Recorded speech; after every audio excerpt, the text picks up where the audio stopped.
Queridos hermanos, cada año conmemoramos en nuestras celebraciones litúrgicas el ciclo de los principales eventos de la vida de nuestro Salvador, Jesucristo, y proclamamos su enseñanza en el Evangelio siguiendo un ciclo de 52 domingos que llamamos año litúrgico y que comienza con el primer domingo de Adviento. Estamos entonces muy cerca del fin de este ciclo y las lecturas de los últimos domingos del año nos hablarán del fin de los tiempos. Una de las características de este fin de los tiempos, según el Evangelio, será la inversión, darse vuelta de las situaciones. Aquellos que no hubiesen tenido privilegios y hubiesen estado oprimidos, en esta vida estarán en el gozo, y los privilegiados de este mundo, que hubiesen vivido sin compasión, sin abrirse a los demás, a los menos afortunados, estarán en el dolor. Este es el contexto en el cual es necesario entender el Evangelio de este domingo. Encontramos, lo primero, un contraste entre ricos y pobres. Vemos que la primera parte del Evangelio nos habla Jesús del cuidado que tenemos que tener con los escribas, con aquellos que se quieren hacer ver. Aquí estoy yo, quieren ser saludados, quieren ser distinguidos, quieren sentarse en los primeros asientos en las sinagogas. Hoy diríamos, quieren ocupar los primeros lugares de la iglesia.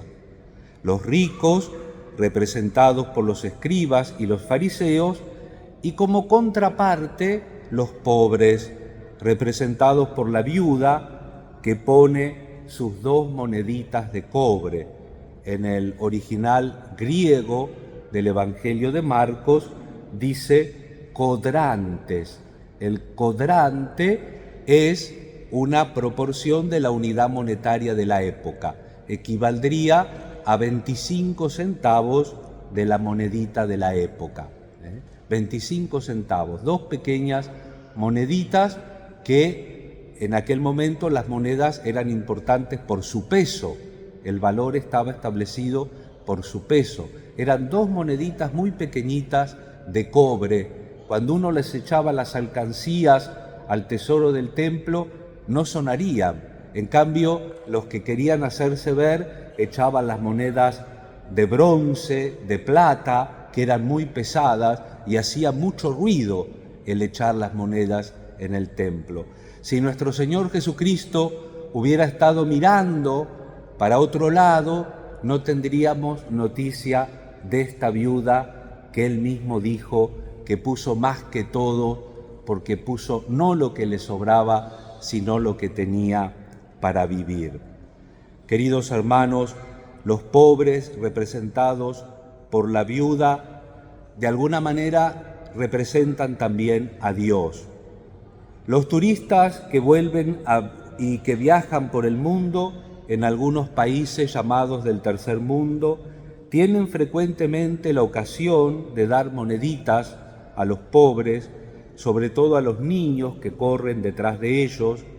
Uno lo ha visto en Egipto, en Brasil. Yo recuerdo, mientras vivía en España, haber ido a Egipto y cuando estábamos en el medio de la nada, literalmente, después de ir en un bus al medio de la nada, llegaba el grupito de gente que íbamos de visita y de golpe aparecían niñitos, que algunos traían un burrito para que uno se saque la foto con el burro, o te hacían ellos la foto y, por ejemplo, cerca de las pirámides, que uno le ponga el dedo para que quede el dedo en la pirámide, y como contrapartida uno les daba, en ese caso yo vivía en España, les daba la monedita de 1 euro, y felices de la vida, porque eso algo evidentemente les servía. Es un gesto, ciertamente, yo lo recomiendo, pero no es obligatorio. Al mismo tiempo, uno se da cuenta que hay algo anómalo en estas situaciones en el mundo, unos con tantos y otros con tan poco.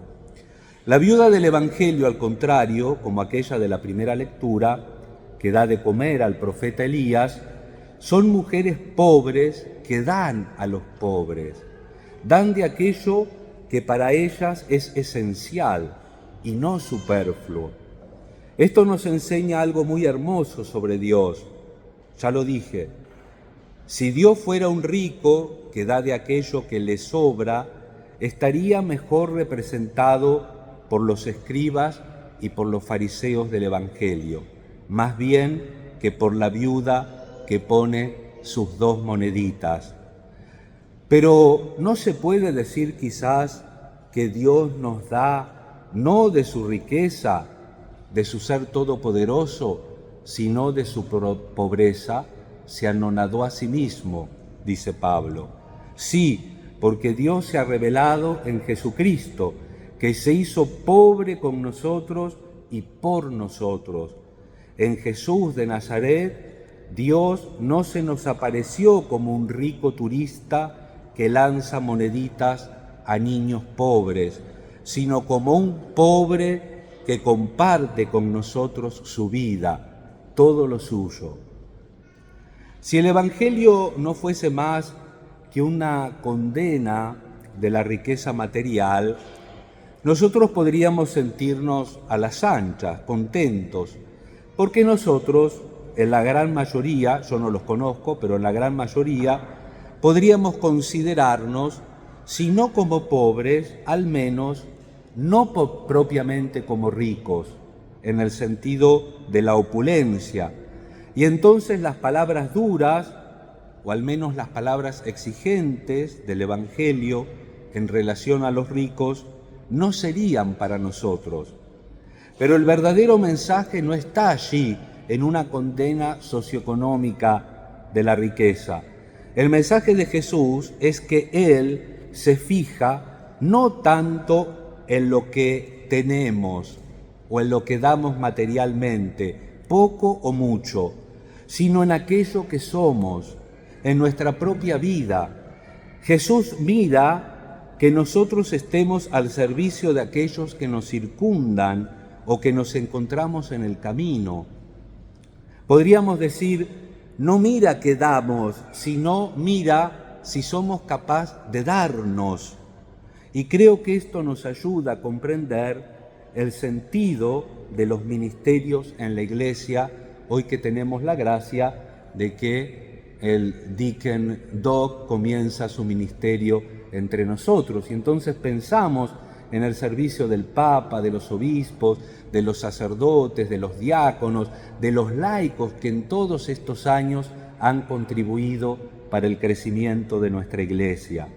Aquellos que son ordenados presbíteros, diáconos o instituidos en otros ministerios, lector y acólito, extendido hace poco por el Papa también para que lo reciban las mujeres. Pensemos también en el nuevo ministerio laical del catequista y tantos servicios que no necesitan institución. No reciben esos ministerios una suerte de banco, de cantidad de dinero, de riqueza espiritual para distribuir como ricos turistas a niños pobres.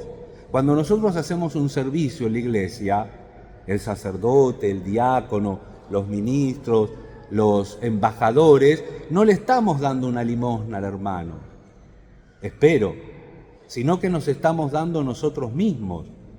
Las personas que ejercemos estos servicios, estamos invitados a darnos en nuestra pobreza personal, como en la riqueza también, a fin de que los dones de Dios puestos en todos y cada uno se manifiesten y crezcan. Esto es lo que el Papa Francisco quiere decir con su preocupación que pastores y fieles todos nos ocupemos de verdad del prójimo y de sus necesidades. Uno de los aspectos maravillosos de cada ministerio espiritual es la posibilidad de poder transmitir frecuentemente esto que nosotros poseemos. Un pasaje de un libro que me gustó mucho de joven, El diario de un párroco de campaña, de Bernanos, siempre me llamó la atención.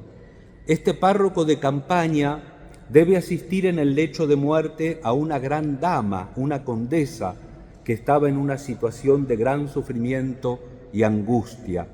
Él mismo, en aquel momento de su vida, atravesaba una grave crisis interior y nadie lo sabía. Por medio de su ministerio, este sacerdote en crisis le dio seguridad a la señora, que muere con una gran paz.